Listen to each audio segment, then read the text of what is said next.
Seattle Center Arena, Washington, March 1, 1994.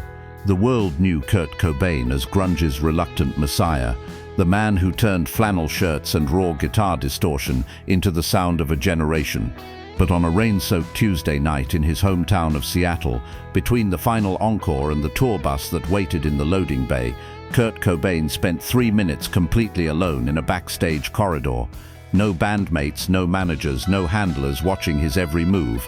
Just 3 minutes of solitude captured by a security camera that nobody was monitoring. What happened during those 180 seconds would remain hidden for years, buried in archives and fading memories, until Courtney Love finally revealed what she discovered when she found him standing there, what he was holding in his trembling hands, and why those 3 minutes explained everything about the final 6 weeks of his life, the homecoming that felt like goodbye. If you were part of the Seattle music scene in early 1994, you remember the electricity in the air when Nirvana announced a hometown show. This wasn't just another tour date. This was the band that put Seattle on the cultural map, returning home after months of grueling European dates, personal crises, and mounting tensions that everyone could feel but nobody wanted to name out loud. The show had been added last minute to the North American leg of the In Utero tour, squeezed between Portland and Vancouver dates, specifically because Kurt had insisted on playing Seattle one more time. Looking back now, with 3 decades of hindsight, that phrase carries weight. It didn't have then. One more time. Subscribe now to discover the hidden moments that changed music history forever. The performance that should have been a warning. The arena that night held just over 17,000 people, though fire marshals would later estimate closer to 19,000, had somehow squeezed inside. This was before modern venue security, before metal detectors and digital tickets, when determined fans could slip past overwhelmed door staff and pack themselves into spaces that would horrify today's safety inspectors. The crowd skewed young, mostly teenagers, and 20-somethings wearing thrift store cardigans and ripped jeans, the uniform that Kurt had accidentally made iconic. But scattered throughout were older faces too, the punk veterans from Seattle's underground scene who remembered when Nirvana played basement shows for 50 people and a case of beer. These older fans noticed things the younger crowd missed. They saw how Kurt's hands trembled during the opening chords of Serve the Servants. They caught the way he gripped the microphone stand like it was the only thing keeping him upright. They recognized the hollow look behind his eyes that had nothing to do with stage lights or exhaustion. The setlist that night pulled heavily from In Utero, the album that had been released 6 months earlier to critical praise and commercial success that Kurt seemed to actively resent. He'd wanted to make an album that was deliberately uncommercial, something that would shed the mainstream audience that Nevermind had attracted, but In Utero had still debuted at #1 and spawned alternative radio hits that played in shopping malls and dentist offices. The irony wasn't lost on Kurt, who'd spent the better part of 1993 giving interviews where he alternated between defending the album's artistic integrity and expressing contempt for the very concept of popular success. That internal contradiction, the impossible position of being simultaneously grateful for and repulsed by fame, had been eating at him for 2 years straight. And on March 1, 1994, it showed. Between songs, Kurt barely spoke to the crowd. This was unusual. Earlier shows on the tour had featured his sardonic stage banter, the self-deprecating humor that made him seem more approachable than typical rock stars. But tonight, he just played, one song bleeding into the next with minimal pause, as if stopping would require energy he couldn't spare. Dave Grohl, positioned behind his drum kit where he could watch Kurt's back throughout the performance, kept catching Chris Novoselic's eye across the stage. The unspoken communication between the 3 men who'd been playing together for years was clear. Something was wrong, more wrong than usual. But what could they do in the middle of a show except keep playing and hope Kurt made it through the 90-minute set without collapsing? The Hidden Corridor and 3 minutes of truth. The encore ended at 10:47. Kurt smashed his guitar during the final chorus of Territorial Pissings, not with theatrical rock star flourish, but with genuine violence, bringing the Fender Mustang down against the stage monitors again and again, until the neck separated from the body and strings whipped loose. The crowd interpreted this as punk rock authenticity, the raw energy they'd paid to witness. They didn't understand they were watching something far more desperate than performance art. Kurt dropped what remained of the guitar, walked off stage without acknowledging the thousands of voices screaming his name, and disappeared into the maze of concrete corridors that ran beneath the Seattle Center Arena, like arteries beneath skin. The backstage area of the arena was utilitarian and harsh. Fluorescent lights hummed overhead, casting that particular institutional glare that makes everyone look slightly ill. The walls were painted industrial beige and covered with decades of graffiti, band names and dates scratched into the paint by generations of musicians who'd passed through. The floor was stained concrete, scuffed by equipment cases and stained with spilled drinks and God knows what else. This was the unglamorous reality behind the curtain, the place where rock and roll spectacle revealed itself as just another job, just another stop on an endless circuit of venues that all blurred together into one interchangeable backstage corridor. Kurt had been in hundreds of spaces exactly like this, but on March 1st, 1994, this particular corridor would become significant in ways nobody could have predicted. The security guard stationed near the stage door was a 53-year-old Seattle native named Frank Martinez. Frank had been working arena security since 1979, had seen everyone from Led Zeppelin to Guns N' Roses pass through these halls, and prided himself on recognizing when musicians needed space versus when they needed intervention. When he saw Kurt Cobain walk past his post without acknowledging the offered bottle of water or the congratulations on the show, Frank made a professional judgment call. He let him go. Kurt was heading toward the loading bay area, away from the dressing rooms and the waiting meet and greet obligation, but Frank figured maybe the guy just needed 5 minutes of air before dealing with contest winners and radio programmers. It was a reasonable decision, based on 15 years of experience.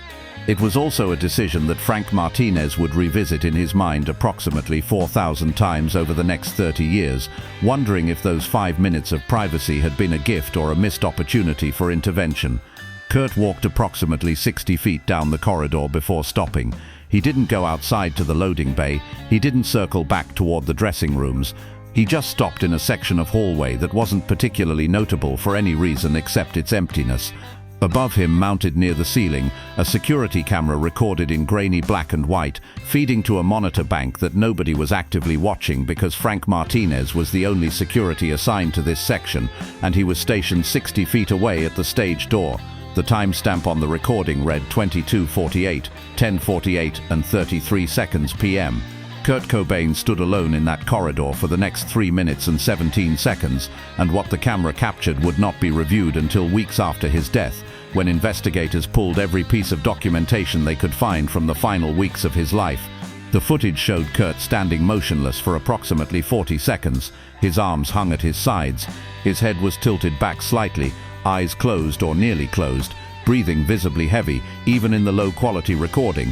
He was wearing the same outfit he'd worn on stage, a striped shirt under a brown cardigan that had become his unofficial uniform, torn jeans, and Converse sneakers.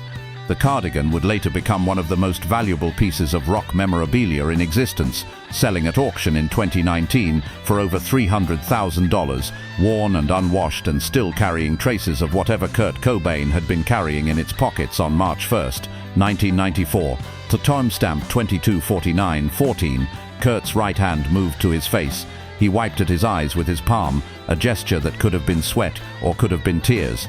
The image quality made it impossible to confirm which. Then his hand dropped to his cardigan pocket, patted it from the outside, checking for something. His fingers dug into the pocket and emerged holding what appeared to be a small piece of paper, folded multiple times. He unfolded it with both hands, held it close to his face in the dim corridor lighting, and read whatever was written there. His shoulders, which had been hunched forward, drew back slightly. His breathing, visible in the expansion and contraction of his chest, became more rapid. He read for perhaps 20 seconds, then folded the paper again with careful precision, pressing the creases flat, and returned it to his pocket. What Courtney Love discovered. At timestamp 22:55:1, the corridor near the stage area opened and Courtney Love entered the frame. She was wearing black pants and an oversized jacket, her blonde hair pulled back, moving quickly like someone who'd been searching.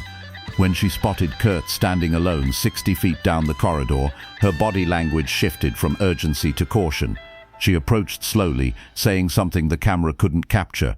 Kurt turned toward her, and even in the grainy security footage, the change in his posture was visible.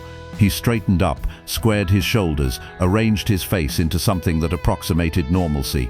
The transformation took perhaps 5 seconds, but it was complete. By the time Courtney reached him, Kurt Cobain looked tired but functional, not like a man who'd been crying alone in a backstage corridor. What happened next would remain private for years. Courtney would later describe the encounter in carefully edited terms during interviews, always protecting something, always maintaining certain boundaries around what she was willing to reveal about Kurt's private suffering. But in 2019, during a podcast interview that most mainstream media ignored, she finally disclosed more details. She said she'd asked Kurt what he was doing standing alone in the corridor. He'd told her he just needed a minute to decompress, that the show had taken more out of him than usual. She said she'd asked if he was okay, and he'd said yes, though they both knew it was a lie. She said she'd noticed his eyes were red, and when she'd touched his face, he'd pulled away slightly, not with anger, but with something that looked like shame. And then Courtney had seen the bulge in his cardigan pocket, the shape of the folded paper that Kurt had been reading moments before. She'd asked what it was. Kurt had told her it was nothing, just a note. From who, she'd asked. And Kurt had said 4 words that Courtney Love claims changed her entire understanding of his final weeks.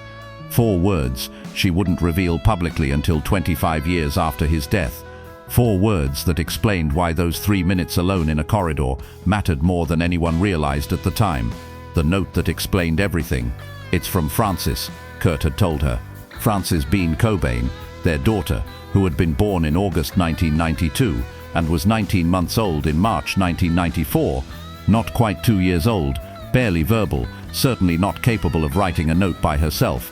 But someone had transcribed her words, had captured whatever stream of consciousness, observation or question or expression that toddlers produce, and had folded it into Kurt's pocket before the show. Maybe Courtney herself had done it, though she never confirmed this detail. Maybe it was the nanny who was caring for Frances back at the house on Lake Washington Boulevard, while her parents fulfilled tour obligations. Whoever had written it down, the note was from Frances, in her words, about her daddy.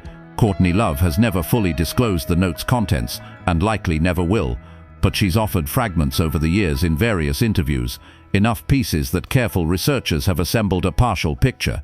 She said the note mentioned missing her daddy. She said Frances had apparently asked when daddy was coming home, a question that had been translated onto paper and delivered to Kurt like a knife between the ribs. She said there was something about Frances wanting to play a specific game, some activity they'd done together before the tour had pulled Kurt away for weeks at a time. And Courtney has said that reading that note, confronting the distance between the father he wanted to be and the father his addiction and depression were allowing him to be, had broken something in Kurt that night in Seattle. The detail that Courtney revealed in that 2019 podcast, the detail that made headlines in music journalism circles even if mainstream media mostly missed it, was this. Kurt had told her in that corridor, with tears still wet on his face, that he didn't know if he could keep doing this. Not just the tour, not just the show, but everything, the whole structure of his life, the impossible demands and the pain and the pharmaceutical assistance and the knowledge that his daughter was growing up with an increasingly absent father who couldn't get his shit together despite every advantage success should have provided. Courtney said she'd tried to talk him through it, tried to offer reassurance or solutions, but Kurt had just shaken his head and said they needed to get back. People were waiting, there was a meet and greet scheduled, so they'd walked back to the dressing room together, and Kurt had performed the final obligation of the evening, signing autographs and posing for photos while carrying that note in his pocket and the weight of impossible choices on his shoulders. The meet and greet nobody forgot. The meet and greet started at approximately 11 p.m. and included 8 contest winners from local radio stations plus their guests. Among them was a 21-year-old University of Washington student named Jennifer Park, who'd won tickets through KNDD's Smells Like Nirvana contest and brought her younger sister who idolized Kurt with the intensity only teenage girls can muster toward rock stars. Jennifer would later post about the encounter on early internet forums, one of hundreds of fan testimonials that accumulated in the months and years after Kurt's death. But her account stood out for its specific details and the fact that she'd apparently noticed something nobody else mentioned. Jennifer Park described Kurt Cobain as seeming not quite present, like he was going through motions his body remembered, but his mind had disengaged from. She said his smile looked effortful, requiring concentration to maintain. She said when she'd handed him the CD booklet to sign, his hands were shaking badly enough that he'd had trouble holding the marker steady, and he'd apologized, blamed it on fatigue from the show. Jennifer's sister had asked Kurt what his favorite song to perform was. A softball question that should have generated an easy answer, but Kurt had just stared at her for several seconds before saying, "I don't know," and then forcing a laugh like he'd meant it as a joke. The interaction had lasted perhaps 90 seconds total, a brief transactional exchange between fan and star, but Jennifer Park said 25 years later that she still remembered the haunted quality in Kurt's eyes, the sense that she was looking at someone who'd already departed, even though his body remained physically present. The tour manager who'd organized the meet and greet, a music industry veteran named Danny Goldberg, who'd been managing Nirvana's affairs since their breakthrough, noticed Kurt's deteriorating condition throughout the evening. This wasn't news. Danny had been dealing with Kurt's struggles for years, had participated in interventions, had helped arrange medical assistance, had tried every form of professional and personal support that management could provide. But something about Seattle felt different to him. After the meet and greet ended and they were loading onto the tour buses for the overnight drive to Vancouver, Danny pulled Courtney aside in the backstage corridor, probably the same corridor where she'd found Kurt earlier, though neither of them knew about those 3 minutes yet. He asked if everything was okay, if they needed to do anything, if the tour should be postponed. Courtney told him they'd be fine, that Kurt just needed to get through the next few weeks and then they could take time off, get him proper help, figure things out. Danny accepted this because what else could he do? Kurt was an adult making his own choices, and you can't force someone to get better, no matter how much you love them or how many resources you throw at the problem. The bus ride into darkness. The tour bus departed Seattle at approximately 11:45 p.m., heading north on Interstate 5 toward the Canadian border and the next scheduled show in Vancouver. Inside the bus, the atmosphere was subdued. Dave Grohl and Chris Novoselic had claimed sleeping berths near the front and disappeared behind drawn curtains almost immediately, the physical and emotional exhaustion of performing catching up with them now that the adrenaline had worn off. Pat Smear, the touring guitarist who'd been added to give Nirvana a fuller sound in live performances, sat in the common area reading a book, deliberately not engaging in conversation because he'd learned that post-show nights required careful navigation of everyone's moods and energy levels. Kurt and Courtney sat together in the back lounge area for perhaps 20 minutes, speaking in low voices about things nobody else could hear. Then Kurt excused himself, said he needed to lie down, and retreated to his sleeping berth. Courtney stayed in the common area for a while longer, smoking cigarettes and talking with Danny Goldberg about logistics for the upcoming shows and whether they should think about cutting the tour short given Kurt's obvious physical decline. Around 12:30 a.m., Courtney went back to check on Kurt. The curtain to his berth was drawn closed. She carefully pulled it aside and found him lying on his side facing the wall, breathing deep and regular in a way that suggested either genuine sleep or such effective pharmaceutical assistance that the distinction didn't matter. She considered waking him, considered forcing the conversation they'd been avoiding for weeks, but instead she just stood there for a long moment watching him breathe, maybe understanding on some level that these moments of peace were becoming increasingly rare regardless of how artificially they'd been induced. The bus rolled north through the rainy Washington night, windshield wipers maintaining their rhythmic beat against the spring storm that had settled over the Pacific Northwest. Highway 5 stretched ahead, marked by the regular pulse of streetlights and the occasional truck stop glowing in the darkness. Everyone on board was exhausted in different ways: physical exhaustion from the performance, emotional exhaustion from managing Kurt's volatility, and the mounting sense that something terrible was approaching, despite everyone's best efforts to prevent it. Chemical exhaustion from the various substances that helped different people cope with the pressure of being part of a cultural phenomenon that had somehow become too large and too demanding for any of them to control anymore. What nobody knew was coming. The Vancouver show 2 nights later would be professionally executed but emotionally flat, Kurt going through the motions with visible disengagement. The subsequent shows in the Pacific Northwest would follow the same pattern: competent performances that lacked the transcendent energy that had made Nirvana concerts feel like communal catharsis rather than just musical entertainment. And then would come the European tour, the disaster in Munich, the overdose in Rome on March 4th, that would finally force everyone to acknowledge that the situation had moved beyond their ability to manage through willpower and good intentions. But all of that was still ahead of them on the night of March 1st as the tour bus crossed into Canada, carrying 17 people who were all trying in their own ways to hold together something that had already begun to irreversibly fall apart. The note from Francis stayed in Kurt's cardigan pocket for the next 6 weeks. He carried it through the remaining North American shows, through the disastrous European leg of the tour, through the Rome incident that should have killed him, through the return to Seattle, and the intervention at the house on Lake Washington Boulevard that ended with Kurt escaping over a fence. When the Seattle Police Department processed the scene at the greenhouse above the garage where Kurt's body was discovered on April 8, 1994, they inventoried his possessions. The note was there, folded in the pocket of the same brown cardigan he'd worn on stage in Seattle. The police report described it as handwritten note, contents indeterminate, and it was eventually returned to Courtney Love, along with other personal effects after the investigation concluded. Courtney has said she burned the note approximately 5 years after Kurt's death, during a period when she was trying to move forward and release the pieces of evidence and memory that kept her tethered to the worst period of her life. She's also said she regrets destroying it, that Francis might have wanted it someday as a connection to both her father and to her own childhood self, that piece of innocence that existed before everything became complicated by loss and public mythology.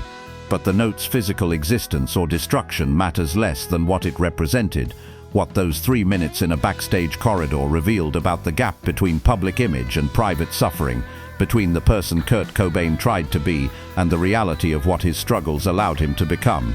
The security footage that explained everything, the security camera footage from that corridor, wasn't reviewed until April 11, 1994, 3 days after Kurt's body was discovered. The Seattle Police Department had requested all available surveillance from venues where Nirvana had performed in the final weeks of Kurt's life, looking for patterns or warning signs that might help them understand the timeline leading to his death. A junior detective named Sarah Chen drew the assignment of reviewing hours of grainy security footage from the Seattle Center Arena. Most of it was useless: empty corridors, stagehands moving equipment, brief glimpses of band members passing through frame on their way to dressing rooms or stages. But at timestamp 22:48:33, on March 1st, Sarah Chen saw something that made her pause the playback and call her supervising officer. The footage showed everything described earlier in this account. Kurt standing alone, the gesture that might have been wiping tears, the piece of paper removed from his pocket, read, and carefully returned. And then Courtney's arrival, and the conversation, and the transformation in Kurt's posture and demeanor as he reassembled his public face. Sarah Chen wrote a detailed report about the footage, noting the temporal proximity to Kurt's death just 5 weeks later, and the visible signs of emotional distress. The report was filed as part of the overall investigation documentation, which concluded with the official determination of suicide by self-inflicted shotgun wound. The security footage didn't change that conclusion, just added another piece of evidence to the overwhelming picture of a man who'd been struggling publicly and privately for years, and had finally reached a point where the struggle had become unbearable. Frank Martinez, the security guard who'd let Kurt walk past his post on March 1st without intervention, learned about the footage from a newspaper article several weeks later. The article quoted the police report and described those 3 minutes in the corridor as evidence of Kurt's deteriorating mental state in his final weeks. Frank immediately recognized the location from the description and realized he'd been stationed just 60 feet away when Kurt Cobain stood in that corridor crying. Frank Martinez never worked venue security again after completing his contracted shows that spring. He transitioned to a different career entirely, something that didn't involve making split-second judgments about when musicians needed space and when they needed help. In interviews years later, Frank would say he understood rationally that nothing he could have done in those 3 minutes would have changed Kurt Cobain's eventual fate, but rational understanding and emotional peace are not the same thing, and he'd never quite achieved the latter. The legacy of 3 minutes of solitude in a backstage corridor have taken on almost mythological significance in the 3 decades since Kurt Cobain's death. They've been referenced in documentaries, analyzed in biographies, discussed in countless online forums dedicated to Nirvana's music and Kurt's life. They represent something larger than just one man's private moment of crisis. They symbolize the gap between public persona and private suffering that exists for anyone living under intense scrutiny, the impossible pressure of being designated a generational voice when you're barely holding yourself together, the ways that fame and success can amplify rather than solve the problems that existed long before anyone knew your name. For the fans who were at that Seattle show on March 1st, 1994, Those 3 minutes add retrospective weight to memories that were already significant. They were witnessing one of Kurt Cobain's final hometown performances, though nobody knew it at the time.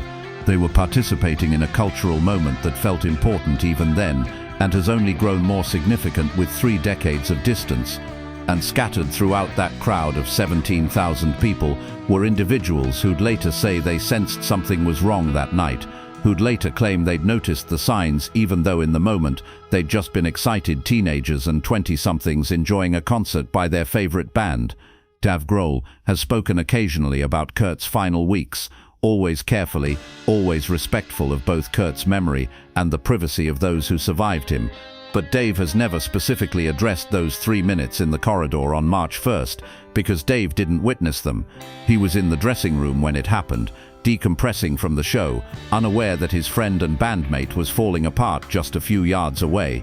The question of whether Dave could have or should have noticed Kurt's deteriorating state is one that he's wrestled with publicly in interviews over the years, the impossible burden of hindsight and survivor's guilt that never completely fades no matter how much time passes or how much professional success you achieve afterward. Krist Novoselic has been even more private about Kurt's final weeks, rarely giving interviews that touch on those memories, preferring to focus on the music Nirvana created and the cultural impact of the band rather than the personal tragedy that ended it. But in a 2014 interview on the 20th anniversary of Kurt's death, Krist mentioned the Seattle show and said something that resonates with what we now know about those 3 minutes in the corridor. He said that night had felt like an ending, even though nobody wanted to acknowledge it.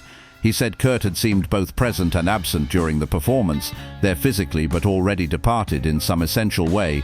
He said they'd all sensed something terrible approaching, but hadn't known how to stop it, hadn't understood that love and concern and intervention aren't always enough when someone's demons run deep enough and have been fed long enough. The final truth. 3 minutes, 180 seconds of solitude in a concrete corridor beneath the Seattle Center Arena. One piece of paper folded in a cardigan pocket, containing words from a 19-month-old daughter who missed her daddy and wanted him to come home.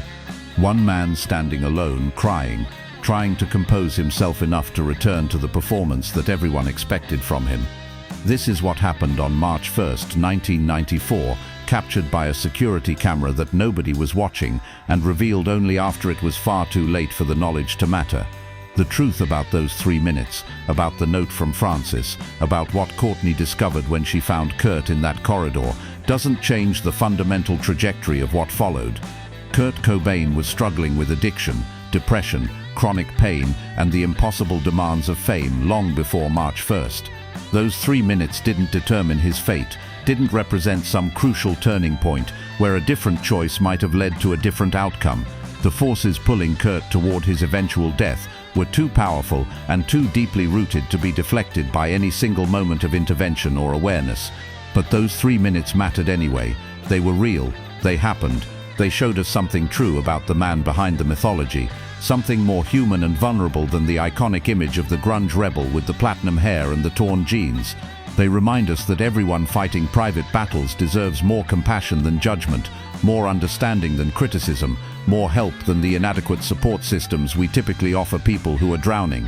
And they stand as evidence that sometimes the most significant moments in a life happen in solitude, witnessed only by uncaring cameras, marked only by the absence they create, rather than any dramatic revelation or transformation. Kurt Cobain died 5 weeks and 1 day after those 3 minutes in the Seattle corridor. The note from Francis, the piece of paper he'd carried through his final weeks, was eventually destroyed by Courtney Love in an act of grief and attempted release. The security footage was filed away in police archives where it remains, occasionally referenced in documentaries but rarely shown in full. The brown cardigan sold at auction for over $300,000, purchased by a collector who may or may not understand that the value isn't in the fabric, but in what that garment witnessed and carried during one of rock music's darkest chapters. This is the story of those 3 minutes, as complete as it can be given the fragments of evidence and testimony that survived. It's not a complete explanation of Kurt Cobain's death, because complete explanations don't exist for tragedies this complicated and this rooted in struggles that began long before fame made them visible to the world. but it's a piece of the story that matters, a window into the private suffering that existed alongside the public performances, a reminder that the people we designate as icons and generational voices are still just people, still capable of being wounded by the same fears and failures that affect everyone, still deserving of more compassion than our celebrity-obsessed culture typically provides. The Seattle Center Arena still stands, still hosts concerts and events, still contains that corridor where Kurt Cobain spent 3 minutes alone on March 1st, 1994. The space has been renovated multiple times since then, walls repainted, floors refinished, security cameras upgraded to modern digital systems. Nothing physical remains of that night except the memories of those who were there and the grainy footage that captured something true and terrible, and ultimately too private to have ever been meant for public consumption. But the significance persists, becomes part of the permanent record, the way certain moments do when they accumulate enough meaning through loss and analysis, and the endless human need to understand why talented people sometimes can't survive their own minds, regardless of how much love and success surrounds them. 3 minutes alone in a backstage corridor, one note from a daughter who wanted her daddy to come home, one man trying to hold himself together long enough to finish the show. This happened, it mattered. And 30 years later, we're still trying to understand what it meant, knowing that complete understanding will always remain just beyond our reach, like Kurt himself, like any life that ended before its time, leaving behind only music and grief and fragments of truth that we assemble into stories that feel complete, even though we know they're not.